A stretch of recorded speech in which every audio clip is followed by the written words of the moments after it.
live and work at 320 East Colfax in South Bend. I've been a lifelong member of this community.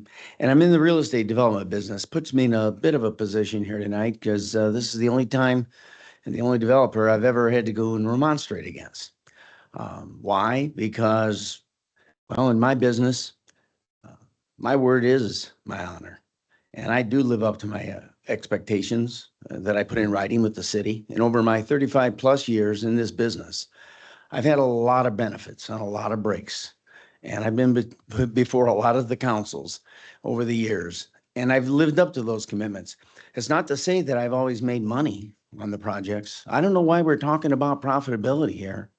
I thought this was a risk reward business, real estate. I thought a risk reward business, pretty much any business. So if you give someone a benefit and they lose money, does that mean you didn't give enough benefit? I don't think so. I think what we have here, in my opinion, is an individual who has proven once, twice, three times, you're out kind of thing, that he cannot fulfill and has not been able to fulfill. So what do we have tonight? We have a big show tonight. Last gasp effort. Let's bring out, oh, I'm going to do those things I haven't been doing for all these years. I think you should see through it. I think you should understand that this is a ploy, very successful in terms of the numbers of people you've seen. But I think that the mayor would probably be acting according to the benefits of most taxpayers in this city by vetoing if you approve it tonight. But by better yet, rejecting it tonight, let's not waste any more time on a situation which is as clear as black and white, although they're trying to make it appear as though it's not that clear. Good intentions, yes, he's had them. In fact, years ago, I would joke with him. I thought that his word was good.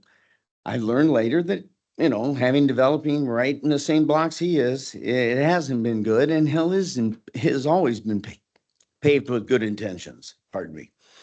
You've heard plenty about that. You've heard plenty about what he hasn't done, what he promised to do, but hasn't done. But it's not only about that. If the accountability and the integrity of the system was ever at stake, it's never been at stake more than right now. And to continue to give him benefits, to continue to allow him to be irresponsible in his actions would be way, way more than we as taxpayers deserve. It's too little and it's too late. And there's a reason for that, because pushed against the corner, seeing the vote this afternoon, you see the result tonight. It's a show. And please, make sure you understand that that's all it is a show. And I hope you do the right thing tonight by denying Mr. Matthews his appeal for Bill 2420. Thank you. Thank you.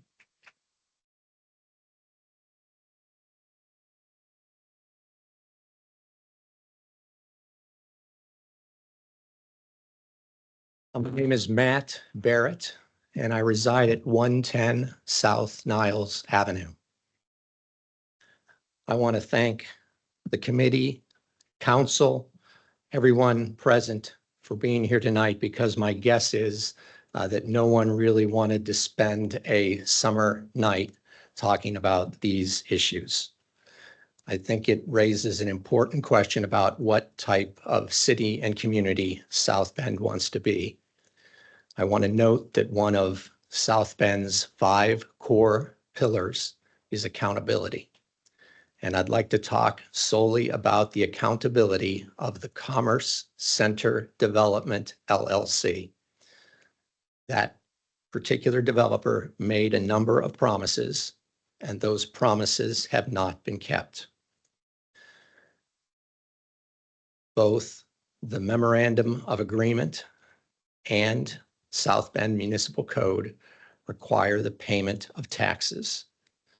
There is no dispute that the old Commerce Center currently owes more than $114,000 in back taxes. That in and of itself should end the discussion. In addition, there are unpaid utility bills of more than $15,000. In connection with the request for the tax abatement, the Commerce Center Development LLC made at least two promises that have not been kept. First, to create and retain 84 additional full-time jobs at the new Commerce Center. And second, to add at least $30 million in assessed valuation. When council reconsidered this proposal in 2019, that $30 million was increased to $38 million. We do not have 38 or even $30 million of assessed valuation. And in fact, the management of the Commerce Center Development Corporation has gone to the county assessor and asked for a reduction in assessed value down to slightly more than $20 million.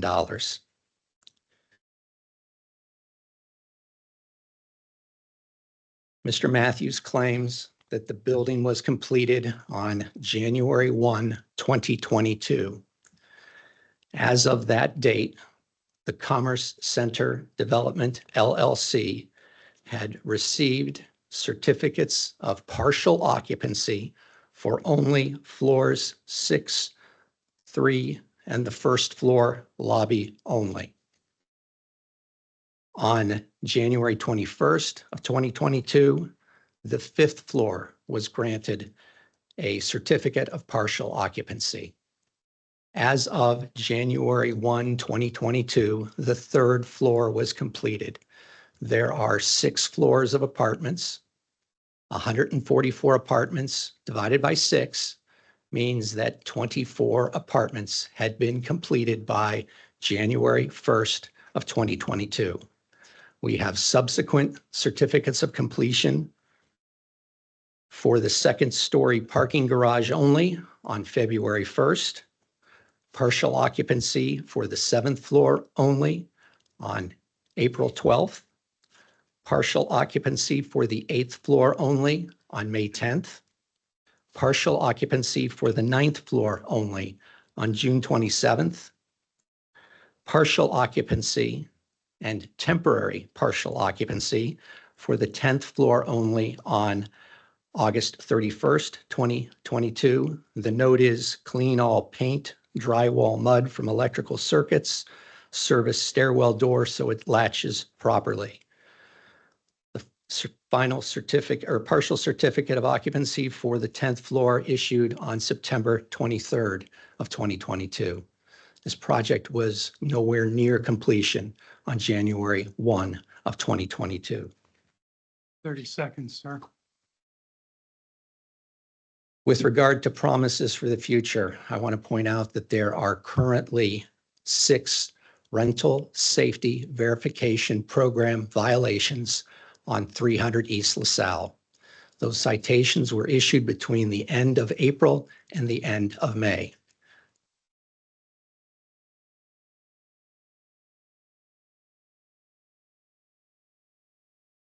Time, It's- sir. It is my opinion that the Commerce Center Thank you. LLC is an obstacle. Thank you, sir. Your time is up. Thank you.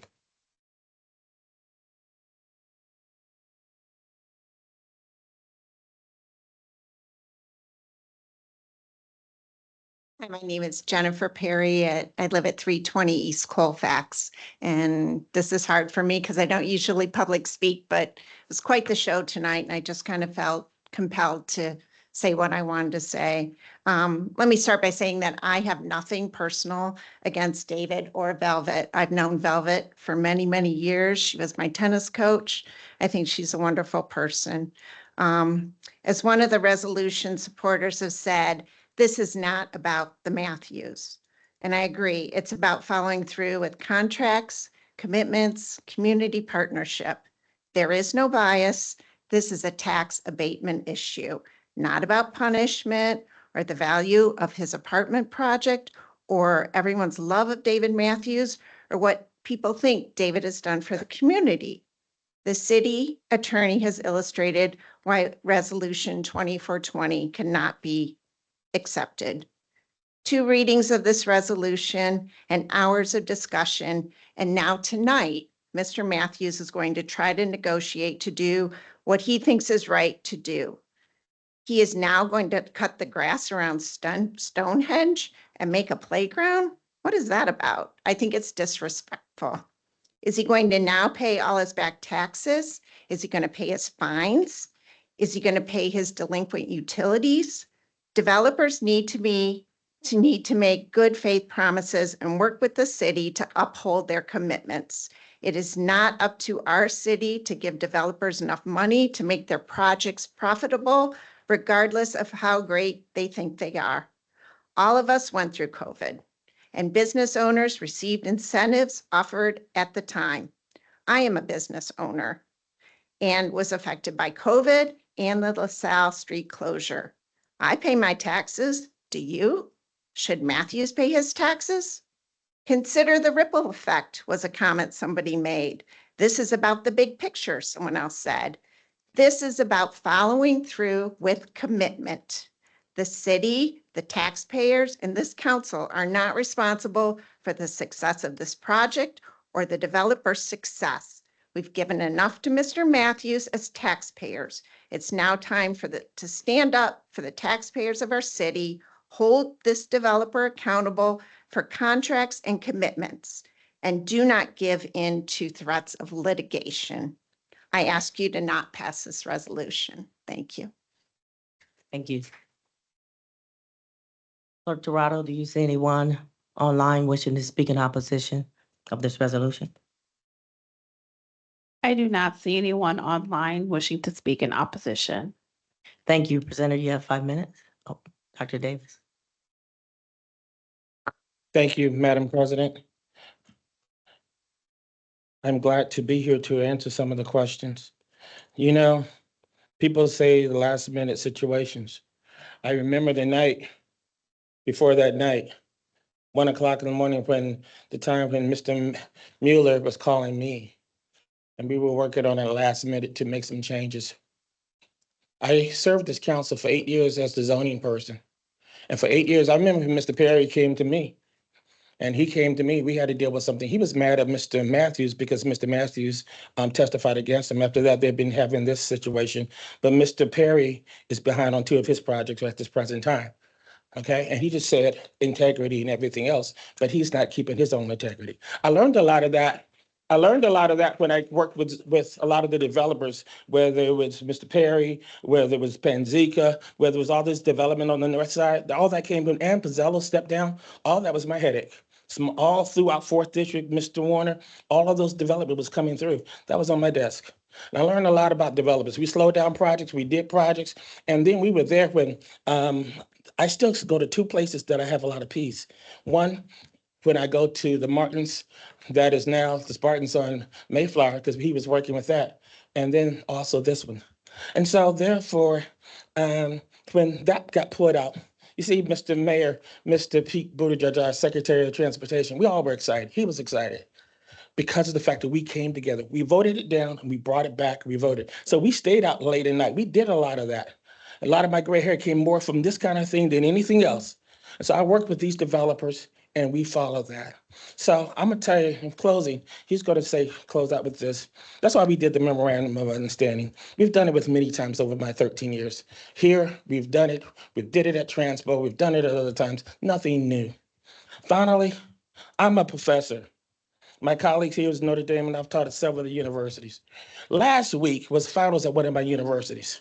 Last week, I felt like a priest because of the fact that so many of my learners were calling me saying this situation and this situation, giving me situations. If you've ever gone to school, many of you will have, whether it's elementary or whether it's college, whatever, they called me and asked for mercy. They were calling on my phone all week for mercy.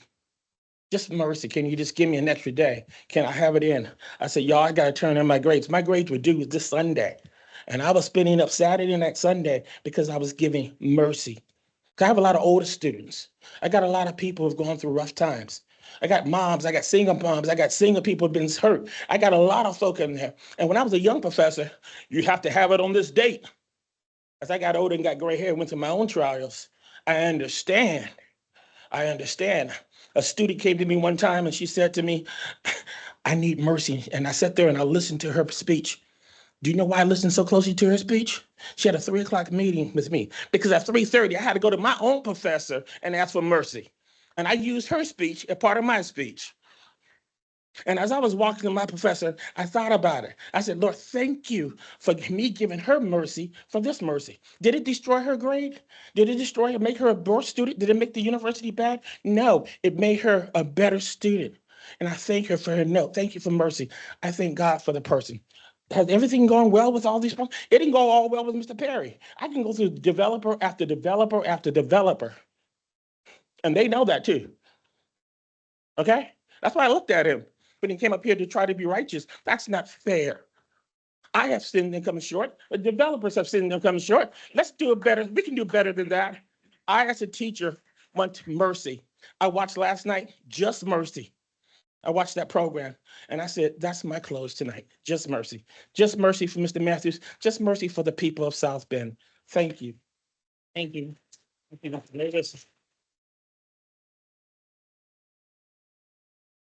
What I haven't heard in the opposition and the remonstrances is a very important thing. We would not be here if the assessor had said the building was 100% occupied or finished before the deadline.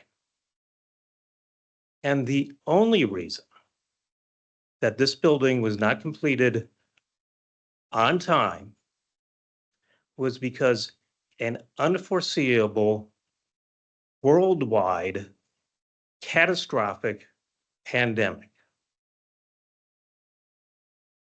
And the project was delayed by, according to the South Bend City Assessor, by a couple months.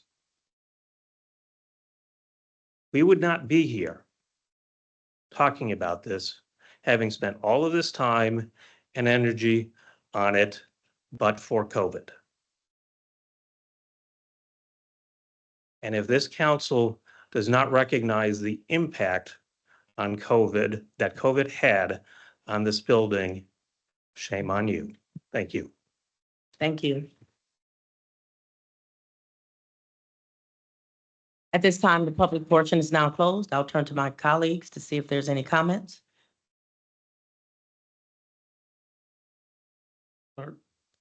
Councilman Warner. So first I'll address the merits of the bill and then address the last minute compromise. There's two major flaws in the bill, as we've heard now twice. The tax ID and the parcel ID numbers are incorrect. There's an attempt to try to straighten that out in the memorandum of understanding, but the bill has a flaw in it, major flaw there. The second major flaw in the bill is that, yes, the abatement is based on the assessment, but the reality is the building was far from done, as we've heard. It only had occupancy when the bill says January 23rd of 2017. It only had occupancy of the third floor, the sixth floor, and the first floor lobby. So the building wasn't complete on that date in January 2022, as the bill states. And there's some hurdles here, basic hurdles that aren't met. As we've heard repeatedly in every meeting, every tax abatement applicant and recipient must maintain good standing with the city. You can't violate city codes and ordinances, and you must pay all your taxes owed in St. Joseph County. Here, Commerce Center Development LLC has delinquent taxes of $678,000. $563,000 of that is owed already on 300 LaSalle, and there's another $114,000, almost $115,000 that's owed on the Commerce Center building, which isn't even part of this. The Commerce Center building taxes are a year behind at this point. On top of this, there's, as we've heard, there's other entities connected that owe additional funds, a total of 54,000 in delinquent taxes. Additionally, the LLC itself is not in good standing, as there are outstanding code enforcement fines for rental safety verification violations that remain unpaid. And then totally across all of the entities, there's $221,000 in unpaid fines by at least owned by at least 9 different entities at 13 different locations, including the 6 ordinance violations under the rental safety code verification program for the new building. And then you can go back. So Mr. Davis has showed us a few times the last minute compromise deal done in January of 2017. And that night there were promises made at the beginning that haven't been fulfilled. The public parking is less than half of what was required by the agreement that was agreed to on that night in 2017. The jobs were supposed to be 84 jobs and a payroll of 2.3 million. There's no confirmation documents what actual jobs have been created. But I know some of the council have been told there's been maybe 30 jobs created at the new building. So we've got that kind of last minute compromise that happened and was in writing and hasn't been lived up to. I think regarding the other multiple extensions that have been given, yes, we've given multiple extensions before. However, none of them have been 3.5 years late. The rest of them were while the project was still finishing or shortly after finishing up. I know there's been a lot of comparisons to the Dinosaur Museum. We did that extension. That project is still ongoing and is not finished up. This one would be 3.5 years after the agreement. And then the other ones, even though their designation period had lapsed and their tax bills went up, they paid their taxes still. Including both the Dinosaur Museum and those of us that were on council last year. There was a Dairy Queen on Western that had the very same issue. She went ahead and paid her bills and paid her taxes. So there is a distinguishing difference here between those and this project. I think then, okay, and so I think for those reasons, the bill is defective and council should reject the bill at this time. In regard to this last minute, we'll be very transparent. This was a one-sided, very last minute, 15 minutes before the meeting kind of agreement put together. And it reads that way. I appreciate your efforts here. But there isn't anything here that isn't already supposed to be done. On point A, clean up 225 Sycamore Street, Stonehenge, and make it a playground. There was already a written commitment to put an apartment building up that did not happen. And there is already a existing demolition order from code enforcement to tear down the building. So he's required to do that. So that's not anything that shouldn't already be redone. B, replace and demolish the burned out Manacor building. I would think, given the state of the building, that's something that a responsible property owner would want to do on their own without being coaxed or cutting a deal regarding it. On C, it's pay his taxes. Everybody has to pay their taxes. D, operate the grocery store within the definition of the development agreement. Well, there's a whole lawsuit whether that's actually happening now or not. The grocery store that's there is much smaller than what was promised on that night in 2017 with Mayor Pete and Dr. Davis. And there's also some other definitions and requirements that the parties dispute whether that is actually happening now or not. Including the location of the pharmacy. And then the fact that E kind of just clarifies that and acknowledges that there's a flaw in the bill because it states that this tax abatement is only for the new building and not the Commerce Center building. And the first flaw that I mentioned, the parcel ID, confuses that and makes it for the Commerce Center building. And then also, as was pointed out by somebody, that if he doesn't do this, he agrees to a revocation of the tax abatement. The memorandum of agreement and the city code both say right now, the way things are, he should not only not get this extension, but his tax abatement should be revoked. So it's something that could already happen right now, that revocation.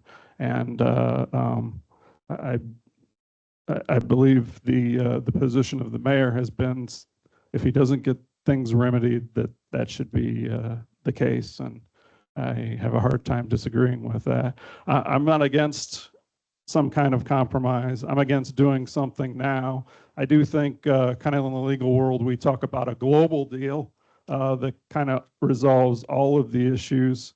I think anything that doesn't resolve the litigation is a non-starter, and all of the issues in the litigation. And that's kind of my thought on the MOU that we were provided. Madam Chair, since he referred to me, he shared my name a couple of times, so can I have a And personal we- response to it if possible? Because How there long would is it right take? 'Cause there. we have to get the other Yeah. council. I can come to you. Can I come to you afterwards, or would you forget? If you won't forget, if you'll forget, I'll let you speak. But keep it short because I got to get to the other Honestly, I council. was looking for my pen to write it down. I left it out there. No, go but ahead and keep it brief so I keep it can get very to the other brief. council. One of the things, I do have the email I could provide the council. Let's go with the issue of the title, which the attorney for the mayor and the attorney had just talked about. Mr. Palmer, do you remember when I emailed you the first one? And we had some conversation regarding the title? And because what Mr. Matthews sent to me for the original bill had this on there. But we had a discussion that it had to be, according to your guidance to me, we had to give it to the original, turn it into the original. Could you share something on that, please? Because everybody, the attorney and everybody's been saying that the bill's been written wrong, and we had it the way it is here, and we sent that to our attorney because I did follow through our city attorney. I went through our city attorney and step by step. And when we sent that to him, he sent me the email. I have it on my email. I can send it to the rest of Dr. you. Davis, and he's I'll got have the that. So go ahead. parliamentarians speak on it if you don't mind, so we Go can. ahead. I did recommend, or I did say that we had to have the same address that was in the original declaratory and confirming resolution, the same title. We did not change or talk about any parcel numbers. No, that was the issue. That's why when it was originally sent to me, it had that other address on there, which would have cleared up. We wouldn't have had to put it in the written commitments. But what happened was Attorney Palmer had shared with me that we had to use that address. That's why it's there. Okay. And then the second part, go ahead. So the parcels have been I understand all that. since then. We clearly understood. That's why he sent it to me. And I sent all of that to him with that understanding that it had been redone. I clearly know. I mean, I've been here from the start. And so when I sent that to our attorney and I have it on, he sent me back and he called me and he said, we have to use the original address with that. And we have that. And so that's why you have that. And I'm our city attorney and you have alluded to that, but that was on the original email that I sent to him with that address. And he said, we had to have the original one. So we changed it. He said, would that be okay? I said, well, you're the attorney. Okay, can we? So the second last thing is what he said. I do want to share that the JMS building was also behind in taxes when we did their abatement. And so, and they were behind in taxes, and that was a part of the whole documents that you can go back and check it. It's over $50,000 of taxes they were behind, and that this council, with the support of Mayor Mueller, who brought them there, you can check that meeting. They went back and go check this. So this is not rocket science. If you go back and check, they were behind in their taxes as well. And so we went and handled that. We got them up to date and we moved on. So we have done this to other businesses, being on the zoning, and I was also on that standpoint. So this won't be the first time that we have. Dr. Davis? I'm done. Bennett, thank you. Bennett, you presented. I need to move on to council, and you can still comment, but I would like to move on to the rest of the council to give them an opportunity as well. Anyone else? I'd like to say something about, I forgot the entity that you were saying that was declaring that, only 30% of the floor was occupied, and, I don't know the name of the entity that made that declaration. It almost doesn't matter, because with abatements, that depends on the assessor's visit. Counselor Bolden, can I please do the same for you? Since you all were presenters. Okay. You had the opportunity to speak, and it's getting late in the evening. I need to go to council. We'll be here as long as we Right, need you're to. right. But we Sorry. need to have our other counselors speak if they would like to, and if not, I can definitely yield back your time. Is there anyone else wishing to speak, make any comments, council? Counselor Lee? Yes, I would just like to say first and foremost, to Mr. Matthews and to his group of people who have come to support him.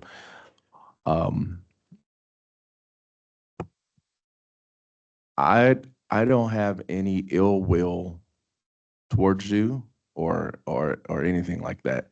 I'm one of the council members who is very much pro development, pro tax abatements, because when we make these commitments, we actually believe that the developers are going to follow through with what they say they're going to do.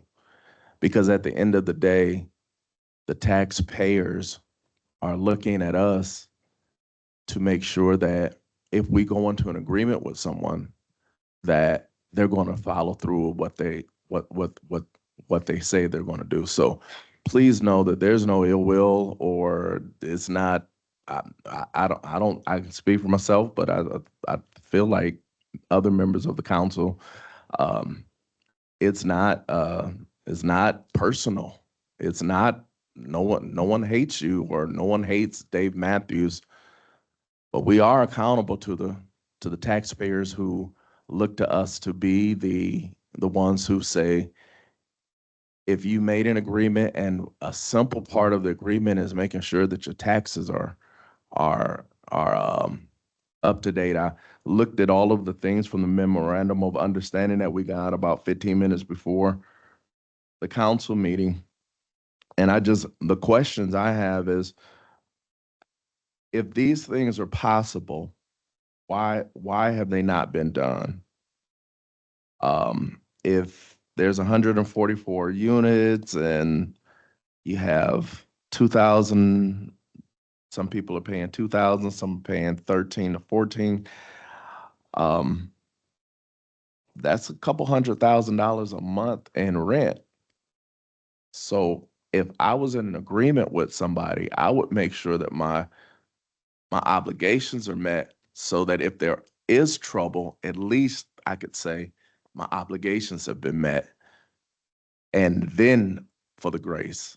The other question was, going before the RDC when they requested, if someone is giving me money, then you do owe them explanations when times are going bad. And so those are the things that have been just troubling. I went to see the facility, and I love seeing the development of the East Race. I love seeing what they're doing in the Commerce Center.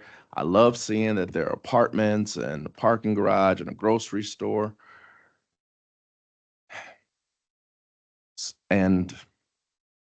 But at the end of the day, as people are watching us, or as people say, oh, the council just gives away money, or council is just doing tax abatements and not holding anybody accountable. How can we reward bad behavior, or how do we reward someone who hasn't met the minimum obligations? And so, again, it is not nothing personal. if we set this type of precedence that eventually then where do people have to follow the guidelines of what has been established? So I'm not for you. I want to see you succeed. I would love to see these taxes paid. I would love to see everything done the way that it needs to be done. And I wanted the community to know this is not, regardless of how people are framing this, this is not a hate. It's not a hate against Mr. Matthews. Thank you. Anyone else? Yes, I'd like to say, when I ran for office, I said on my brochures that I would be honest, I would do the right thing, I would work with people, I would help people.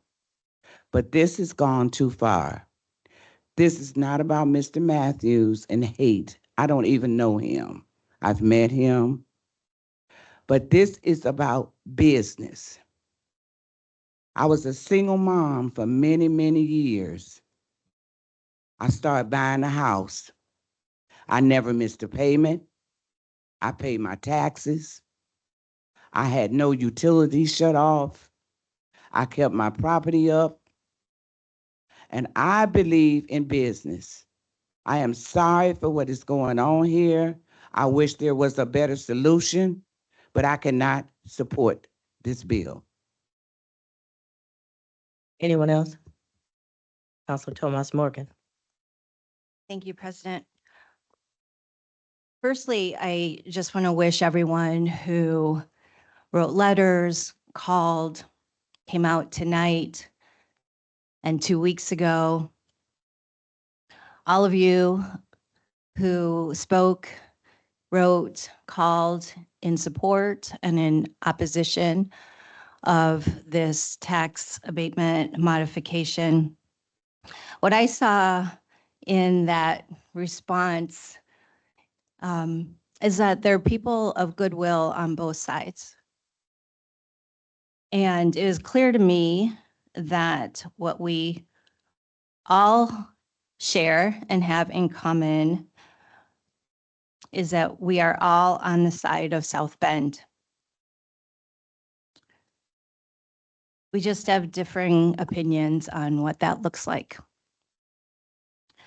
I shared 2 weeks ago and again today in council that it was really enough for me to oppose this bill because of the active litigation that we have. But I last week took two-hour meetings with Ms. Velvet Canada and Mr. Dave Matthews to hear their perspective and to try to gain some new information. It sounds like others on our council accepted those invitations as well. And I shared earlier today what I learned, that Mr. Matthews couldn't guarantee that the grocery store would remain open in 6 months, couldn't guarantee that even a year from now that he wouldn't be in this same situation. I heard today lots of things. I heard, just to pick up on a couple things, I heard a request for us to be people of goodwill and empathy. Mr. Matthews and I talked about that when we met last Thursday, goodwill and empathy. And I asked what that looked like for him. I talked about how humility goes a long way and that I felt that even just a little bit of humility and showing up at meetings and respect wouldn't have landed us in this situation that we see ourselves today. I've heard tonight about bias, that there's bias. I don't think it's bias. I think that what is underneath all this is trust. lack of trust. And it's clear that the Matthews development lacked trust in the city, and the city lacks trust in Mr. Matthews and his projects.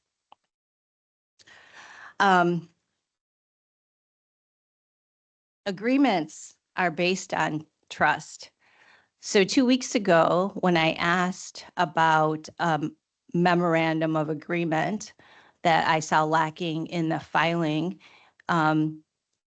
you were to submit that to me and us. And there were documents that were submitted, past agreements that were signed. I was referring to any revised memorandum of agreement, quite honestly. And you had 2 weeks to provide that. That wasn't included in the documents that were forwarded and directed specifically to me. Excuse me. Could you please mute your microphone, who's ever online? Because we can hear you. Thank you. But it seems that after a committee meeting today, that this memorandum of agreement with 5 points was rushly drafted and provided to us. And you're asking us to trust that you would keep those promises, when we have seen that you haven't been able to do that in agreements that were signed in 2017.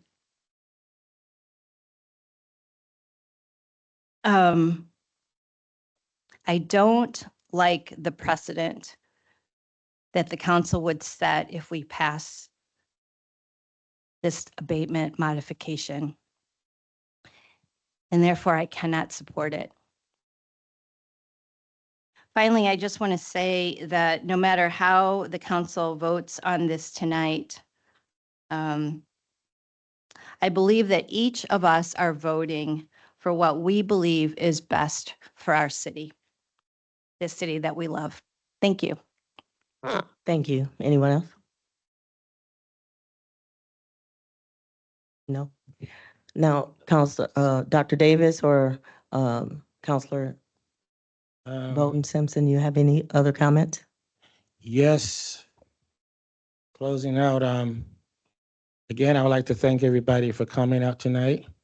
All due respect, Councilwoman Thomas Morgan, I thought that what I was sending you was the memorandum for that tax from that, what was the thing? The memorandum was not this kind of memorandum. That was never For my. SB ones, but that's okay. But that was different from this kind of a MO. See, that's what I sent. And so I did not, this is a different type of memorandum from my mindset. So we sent what we thought that we had a clear understanding on. And I would have appreciated if that wasn't what you received, since I sent it earlier, that I would have been notified. I asked the council, I asked the committee if there were any questions or concerns that they have, please send it to me and I will furnish it. So I did publicly put that on the record and I sent that ahead of time. So that was not any last minute. I sent that earlier last week. So people had questions or concerns and I did thank you for your reply. I think tonight, I'm very grateful that we have heard all this different information, and whether it's a 15-minute or 30-minute memorandum of understanding, it's a memorandum. And I think that with the attorneys on our city council, with the attorneys and the mayor, and with the attorneys that are here, we can continue to have a win-win situation with a person that has invested more money. His investors have invested more money than this tax abatement that we're talking about. They've invested a lot of money. And so with the investment that they've done, I just think out of the due diligence of everything else, since we have made progress since all these meetings, I will, my colleague is planning to ask for, I'll let her share that. I just want to say this before I share the final thing. The council decision won't stop litigation. And, that might have to just carry out, and hopefully mediation would resolve that. So I think that needs to be kept in mind, that the litigation is separate. And then I leave with a question: what is the positive that's going to come out of not extending the designation period? What is the positive that will come out of that? So for that reason, it seems like you're looking at the memorandum, and want to move. Can't do that yet? No, because I haven't made my Oh, comment. I'm sorry. Go ahead. Thank you. Yes, Vice President Nizgowski. Thank you. Yeah, I almost heard a lot tonight, like we were, had this predisposition. I didn't even know about a lawsuit or any of this until all of a sudden we have this bill in front of us. And then we get all of these emails and people talking and back and forth. I did go, Dave took the time with me. The Commerce Center is lovely. The apartment building is lovely. But I didn't know that it was framed in a way that, this was something that was brought to us. This wasn't something that any of us here, chose to be heard. It was brought before us. And the things that I've heard is it was a 10-year abatement. I think you're in year 7. The first 5 year were 100% abated. If that's clear. Okay, kind of whatever. There's been so much back and forth on what we have heard. And I've tried to keep an open mind on what is the best, what's the pros, what's the cons. There's been a lot of money invested and there was overages, but there was a lot of taxpayer money that was given to the project. So I don't know if it was just bad timing on the project altogether. But the one thing that keeps radiating is that none of the taxes it's this clause about you must pay all the taxes in St. Joe County as part of the original agreement. That's one of the most glaring things for me. So I just wanted to let everyone know that this was a lot. We've had hours and hours of listening to everything, and nobody wants to see anybody fail. I don't think that's nobody wants to see anybody fail at anything. We do want to support one another. Thank you. And I would just follow up that I haven't had the privilege of seeing any positive or negatives because I'm not on social media anymore. It's been a long time, but with this, I've heard the word communication and appreciation going on. And as the president of the council, other than getting an invitation, I believe a few weeks ago, which I could not come and visit your location because of my new employment, but I don't get off into the evenings and start early in the morning. However, years ago, I visited your site and frequent the Commerce Building, whether it's Red's Barbershop or getting a healthy shake when it was there. I don't know if they're still there or not, or for the ribbon cutting of the mental health unit in the Commerce Building. So knowing that that's a beautiful location, but it saddens me when we talk about communication, because other than the invitation of, I think a few weeks ago, no one, not even my colleagues, have contacted me to ask or to say, how can we try to mediate or resolve this? And then to get the MOU tonight, and unfortunately, I know you came back, Mr. Matthews, and you were even trying to help me with my computer issues that I'm still not logged onto the system, but to come within a few minutes to have a 2-minute conversation before we get on the floor, I wish we had an opportunity to have a conversation to see and not just bring things, I think good service at times, unless it's a bill that statutorily has to come on council. There are some times when we're making up the agenda, there are some things that if we can talk about and have a resolution moving forward, sometimes that's better than when you put it on the agenda and you force the council into making a decision. It does make people seem like you're putting one against another, but when you have to make a decision, the first phone call that I received was Saturday on my way to my nephew's funeral, who got shot and killed, asking on behalf of Mr. Matthews for me to think about the consideration. And this was just this past Saturday. And then I started getting phone calls all day yesterday.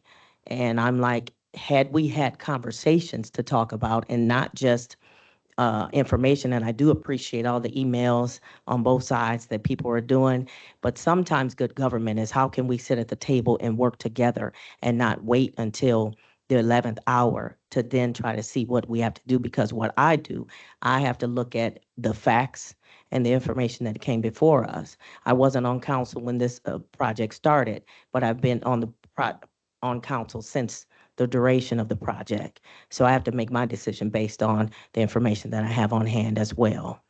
And with that said, I'll turn to council to see if anyone would like to entertain a motion regarding Resolution 2420. If I may, I'd like to move for a continuance since some more details of the MOU could be worked out. Second. Second. Clerk Toronto, there's a motion on the floor. Would you take the roll, please? Councilmember Dr. Davis, Aye. Councilmember Bolden Simpson, Aye. Councilmember Warner, Nay. Councilmember Lee, Nay. Councilmember Tomas Morgan, Nay. Councilmember Gooden Rogers, Nay. Vice President Niskoski. Nay. Can you repeat that? No. President McBride, Nay. I have 6 nays and 2 ayes. I'd like to move for passage. Second it. It's been moved and seconded. Clerk Toronto, the roll, please. Councilmember Gooden Rogers, Nay. Councilmember Tomas Morgan, Nay. Councilmember Lee, Nay. Councilmember Warner, Nay. Councilmember Bolden Simpson, Aye. Councilmember Dr. Davis, Aye. Vice President Niskoski, Nay. President McBride. Nay. I have 6 nays and 2 ayes. I'd like to move for mediation. Second. Clerk Toronto, is there a comment? Uh, I don't even know. That's- Councilmember, I Point of have order. a point of order. It's not a motion that can be acted upon by the council. I would It can be. defer to Attorney Palmer. I move to reject the bill. There's nothing in the code that authorizes mediation of bills up for vote. Anything that doesn't authorize it? No. So if it doesn't authorize it and does authorize it, then what's the issue? There's nothing to authorize it. The vote is to pass, deny, or table. Those are the 3 options. We have a motion on the floor now from Councilmember Thomas Morgan. I moved to reject or deny this bill. I would second the motion, and I would state that I'll repeat, I think a compromise or a settlement is needed, right? I think everybody agrees on that. Well, how do we do that? I do think that it needs to happen more broadly. How do we do that? That it's not going to be decided right now, but. I mean, we can, that's what we are asking. So we consider, you've done that many times as an attorney. We don't have to rush. And with all due respect, if it's filed at the same time, when, if these things take 2 and 3 meetings, that's fine. I mean, we have the people here, people say they respect the residents of them, but what if these are residents of South Bend too? They have concerns and they have issues and they want to see this passed. Some people say, well, I'm here to support the residents and make sure that their taxpayers are dollar. Well, when we have investors here, that's not necessarily the best thing to do too. So how can we have that mediation? That's all I'm asking, is a mediation. Okay, well, Or what can we do for, like you, the first one that suggested that we saw that we had this MOU. So let's just see what we can do with. That's all I'm saying. okay, we'll have to keep working on it. We There's- got a motion on the floor, and what's the motion for the record? she has to- Yes, please repeat. Right? Yes. I move to deny the bill. Bill number 24-20. Point of clarification. Point of information. Yes. I call the that- vote, please. No, point of information. I just have a question for our attorney, just for that. If a person is denied, how long do they have to, before they come back? Within a reasonable time, no earlier than the meeting after the next meeting. No earlier, so basically at August, they can come back. I'm sorry. So in August, this bill can come back. Yes. Okay, cool. Okay, I'm sorry, there was a motion, and I don't recall who seconded, please. Councilman Warren. Councilman Warner made the second. Clerk Toronto, please call the roll. Councilmember Gooden Rogers, Nay, This is a motion to reject. Oh, thank you. reject it. I vote to reject it. You said that. Yes. I didn't know, read me what we're doing, please. I could, the council. Yeah, let's, Yes. because there was too much going on down there. So let's do this. over. Can you explain the difference now Yes, with the the motion rejection is- of the bill? The motion is to reject the bill. So if the vote is yes, you vote to reject the bill. If the vote is no, you vote not to reject the bill. Thank you. Again, Clerk Toronto, the roll, please. Councilmember Gooden Rogers, I vote to reject the bill.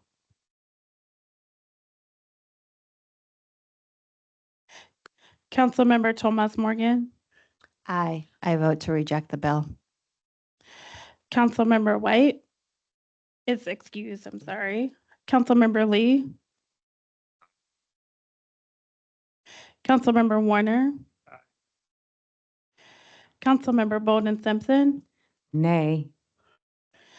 Councilmember Dr. Davis, I vote to bring this bill back in August with some clarification. And so we can do some mediation and then both sides and Dr. everybody Davis, can you be got able to it. do that. That's what I vote. That's a separate motion. I don't know what that, is that an aye or a nay? Because that's a total separate recommendation. No, I said I just voted that. And so, what you say? It would be a Yes. nay. I voted not to reject Right, which the it would bill, be so I nay. said nay. I'll go with my colleague. She's been a fighter on this, did a great presentation. So I'm going to go with her and we're going to bring this back in August or so. Thank you. Vice President Niskoski, Aye. President McBride, Aye. 6 ayes, 2 nays. Thank you. I'm sorry. Okay, you could go. Whew. Resolution 24, Apologize to my 20 has dog been for being out here so rejected. late. we will turn to bills on first reading. Clerk Tobrato, would you please give Bill 30-24 first reading? First reading on an ordinance of the Common Council of the City of South Bend, Indiana, amending the zoning ordinance for property located at 1022 East Colfax Avenue, Councilmanic District Number 4 in the City of South Bend, Indiana. Thank you. I would like to entertain a motion to send Bill 30-24. Can I have a point of order? We are still in session.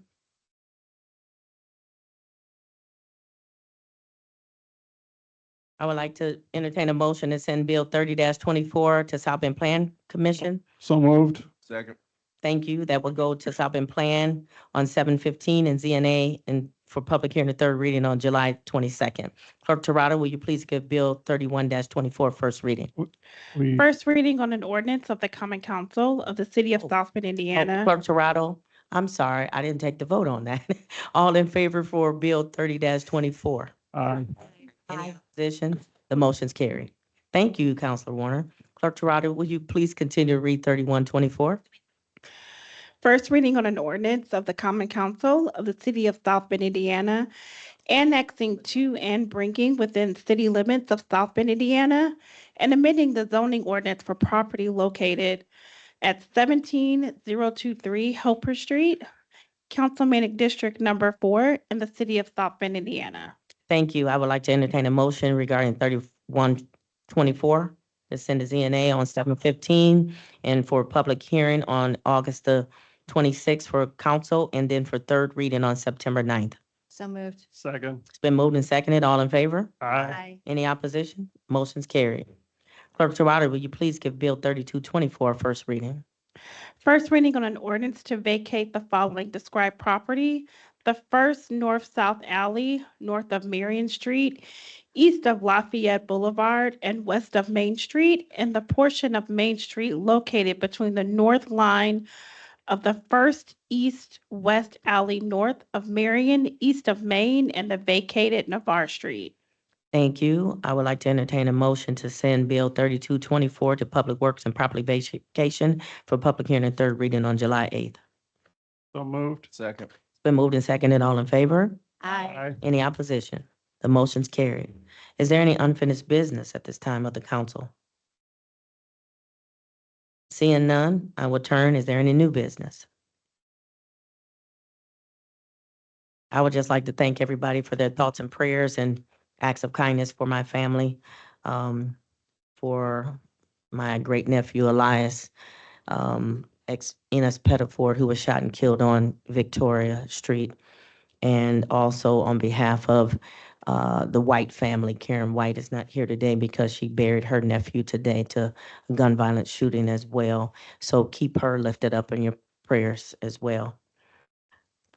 Councilman Lee. Yes, I just want to thank everyone for participating in the Juneteenth celebration on Saturday. It was a beautiful windy day and was great for everybody to come together to celebrate Freedom Day and Juneteenth. So thank you to everyone. Thank you. And just as a reminder, the filing deadline for our July 8th council meeting will be on Tuesday, July 2nd, due to the holiday. So again, the filing deadline is July 8th. For our meeting is Tuesday, due to the July 4th holiday. Is there anyone else with new business? And there also would be the press release that will be going out on July 3rd. Any other new business? Seeing none, I will turn to the privilege of the floor. Please state your name and address for the record.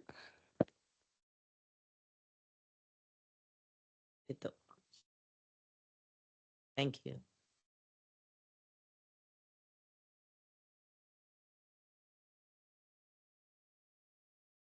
Good evening. Sue Kelsom, 4022 Kennedy Drive. What I've given you is something I've asked for probably a decade, is figuring out the cost of a shooting. We had 7 shootings in 48 hours, and it looks like the summer's just heating up. And of course, there's a personal tragedy, as Councilman McBride knows, and Councilman White. And my interest in this was when 2 of my friends had their grandchildren's grandbabies gunned down on the streets of South Bend. So I think we need to know the cost of the shooting financially. We've got budget hearings coming up. I know it's been a long night, so I'm going to try and make this brief. But if you go to the very end of the handout, it's estimated a non-fatal shooting incident costs anywhere between $50,000 and $500,000. And a fatal shooting incident costs anywhere from $500,000 to $2 million. Think about that. We have over 2 shootings a week, and it's just escalating. We really need to work on the prevention, not only because it's an absolute tragedy, but it's also bankrupting the taxpayers. And so for this upcoming budget season, I would appreciate this guideline that I've presented. I know there's several financial analysts at the South Bend Police Department. I think they could fill it in to be more accurate for our actual location. I think it would be really good for us to understand this. And also ask for the GVI for metrics like they do in Baltimore and Philadelphia. I also forwarded those to the gentleman who's head of GVI right now. So I would appreciate your consideration of figuring out these amounts. I think they'd be very useful to the taxpayers and the citizens of South Bend in light of the escalating violence. Thank you so much.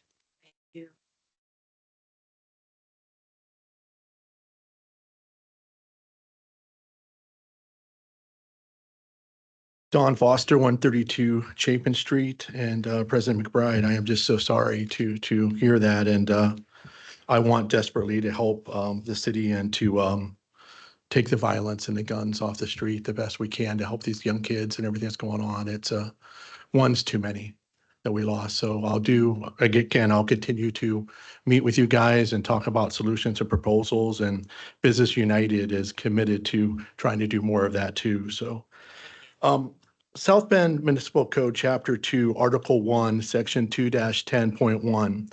It's the powers, duties, and procedures of the Council Rules Committee. D is vacancies. A vacancy on the Rules Committee due to cause shall be filled for the unexpired term in the same manner as the original appointment. A temporary vacancy shall be deemed to exist in the matter under investigation by the committee involves any of the committee members. Said member may return to the committee after the matter has been finally resolved and if the council member desires to be reinstated. Per the municipal code, Vice President Sheila Niskowski and President Sharon McBride needed to be removed from the Rules Committee while they have and had active complaints against them. The public needs an explanation as to why South Bend's Common Council has not followed the municipal code and has not removed these individuals from the Rules Committee. I would like a response in writing from President McBride and Mr. Bob Palmer before the end of the week to why this is not followed. Now, a famous teacher said, it's time to just pause for a second and just digest that. Next, again, I'm officially requesting the resignation of South Bend's Common Council Vice President Sheila Niskowski following her assault and intimidation of Logan Foster at the conclusion of the May 13th Common Council meeting. Should Vice President Niskowski choose not to resign, I demand the remaining 8 council members to censure her actions and strip her of all committee assignments. Furthermore, I insist that this vote be conducted in a public forum so that the community can be fully informed about which council members condone assault, intimidation, and the suppression of free speech. This is a matter that must be addressed without delay. And delay is something that's been happening too long, and we're just not going to go 30 away. seconds, Thank you. sir. I don't Thank need the you. rest I of think 30 I can probably save you the ink with the Rules Committee until anybody on the Rules Committee, if with me being president particularly, if there's a complaint against me, I will not sit on that. That does not remove me from being on the Rules Committee unless there's a complaint against me. And when that is heard and that date is set, I will not sit on that Rules Committee, just like any other person on the council who would be on that Rules Committee. So that's not me sit down until then, but at the time when that investigation occurs or take place and it's in the hand of the legal department, when it takes time, I will be removed from my own complaint. I believe that there has been a violation, and I would love to Well, have if that you believe- response. Let me finish, please. Sure. I just finished my last thought. I would love to have that response in ink. That's all I'm asking. Well, you can From both. hear it on the video if you like, or the parliamentarian, if he chooses, he can respond. But I just made that publicly known for everyone, so it would be no So you're telling me you're misinterpretation. refusing to send me something in No, writing about I'm not my saying I'm returning. I said the parliamentarian, since you said he or I said I he actually asked for can. both. I asked for both. He can speak on behalf. He represents the council, so I'll have him if you put that in writing. Mr. Palmer, I would appreciate that. Next, please. Sarah Foster, 1138 College Street. 43 days ago, Vice President Sheila Nizgodsky assaulted and attempted battery on my husband, Logan Foster, and has yet to be reprimanded or take accountability for her actions. The South Bend Code Ordinance, Chapter 2, Article 1, Section 2-2G says, "The council shall have the power to discipline council members." When will the council hold Vice President Nizgodsky accountable for her behavior? This is not the type of behavior that should be condoned by our elected city representatives. Myself and 200 other residents have signed a petition demanding the resignation of Vice President Nizgodsky. Thank you.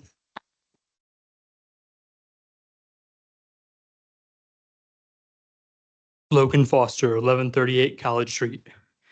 South Bend Municipal Code, Chapter 2, Article 1, Section 2.2I. The council shall have the power to financially supervise and investigate all departments, officers, and employees of the city. To Councilman Kenneth Lee and Councilwoman Ophelia Rogers. On Mayor's Night Out, you both shared that you did not know where the council had the authority or the duty to investigate employees of the city. You asked me to show you where it is in your job description. Again, please look at Code 2.2I. On May 7th, 2024, Community Investment paid DLZ Indiana LLC $270,940 for a transaction labeled Bendix Drive. 2 weeks later, another transaction was made with DLZ Indiana titled Correction, resulting in a refund of $265,442.50 from DLZ Indiana. Surprisingly, instead of sending $5,497.50, the city of South Bend mistakenly transferred over $270,000 to DLZ. Who bore the consequences of this error? What other $265,000 blunders has our government or this individual committed? As stipulated in the municipal code, the council holds the power to probe into this oversight.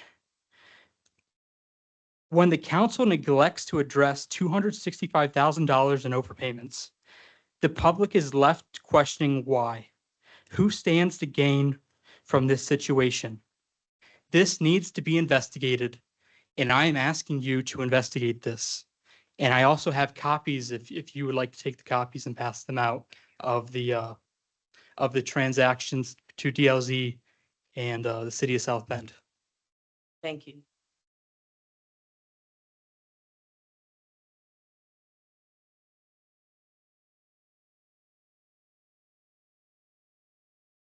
Good evening.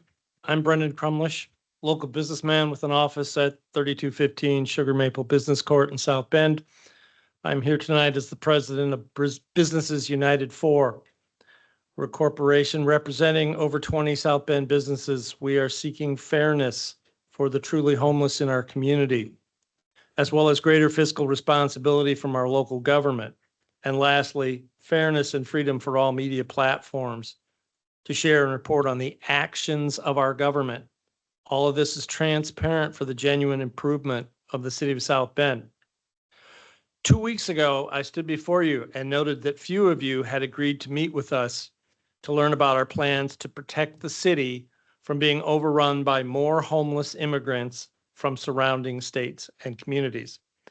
At that time, only 3 of you had met with us individually.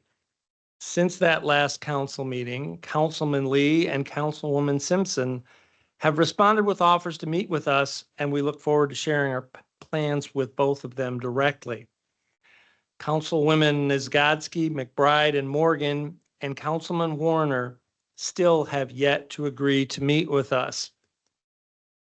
So, in a greater effort at openness and goodwill, tonight I am telling each of the 4 of you remaining, we will share our plans and strategies with you by certified mail. You can then read through our proposals on your own. And afterwards, I ask each of you then to reconsider and meet with us one-on-one so we can hear your thoughts, wishes, and concerns in reply. I'm confident You will not be disappointed with our plans. Please listen to us as our duly elected officials, and then meet with us, your constituents, so we can hear what you have to say about our plans. Thank you. Thank you. Anyone else? Clerk Toronto, you see anyone online wishing to speak? I do not see anyone online or in the public wishing to speak under privilege of the floor. I have my hand up. Mr. Davis, please unmute yourself and state your name and address. Can you hear me? We can. Great. I'm sorry. Henry Davis Jr., 5117 Idlewood Drive, South Bend, Indiana, 46619. And I'm really reluctant in saying what I'm going to say, but I feel like it just needed to be said. Several years ago, and I think most of who are up there, or probably the room, are clear on who I am. I've served on the Common Council for a number of years. And what I'm going to say is this: while I went through the things that I went through, 90% of them didn't stick to me. The council went into an action of either an investigation or some act to figure out how they were going to discipline me. Again, 90% of the stuff that was put on me actually stuck because I didn't do it. We're up against the same thing right now. And so only thing I can say is there's no difference between me and those who are serving right now. The law hasn't changed. And so when we feel like as elected officials that we have the ability to pick and choose winners and losers, society loses. Only thing I'm asking for is fairness. I'm asking for the fact that, I experienced it. Others can experience it as well. If you didn't do it, if you come out cleaner on the side, kudos to you. If you don't, then obviously there are consequences that you have to suffer. And that's just a part of being an elected official. So I encourage leadership, those who can hear me, to continue to push forward and to make sure that we don't see blatant discrimination within our own Common Council. God bless you all. Take care and God bless. Thank you. See anyone Mr. else? Jesse Davis, please unmute yourself and state your name and address. Jesse Davis, P.O. Box 10205, South Bend, Indiana. I was actually at the meeting earlier in person, but I had another appointment, so I had to leave and decided that I wanted to come home and watch the rest of the meeting and the vote online. Again, I want to reiterate that we need to make sure that our elected representatives and our city government as a whole, in fact, get back to transparency, honesty, and dignity. I've not only been lied to via emails and letters from people within the mayor's office, but also from our city attorneys. And I can prove it. I can prove there was perjury in a court of law by city employees and the city attorney at that point in time. I brought documents to show Miss McBride tonight. And again, I'm going to ask if Ms. Goski Plumbing is still being handed work by the city of South Bend, as they were back in 2010. There was a list that the city passed out, and the city was forcing homeowners to use that contractor in particular, along with another contractor who was double dipping. And he was ran out of town because of an ordinance or a bill that the council passed at that time. So again, there's a lot of things going on behind the scenes that aren't being discussed public, and there's not much honesty being put out by a lot of people. And there is definitely no dignity and I will appear at the next meeting and I'll bring the documents I brought tonight for you, Ms. McBride. And then you Thank can go over them and you can see exactly where the city told me this list of contractors did not exist. The city attorney also told me that. They also claimed it in a court of law under oath, but I also have numerous copies of several lists that the city was passing out. And I also have video of city employees passing this list that didn't exist out to some of my customers and telling them they had to use Nizgoski Plumbing or 30 Bass seconds, sir. Excavating. So we'll just get back to the honesty, integrity, and transparency at the next meeting. But thank you. Thank you. Anyone else, Clerk Toronto?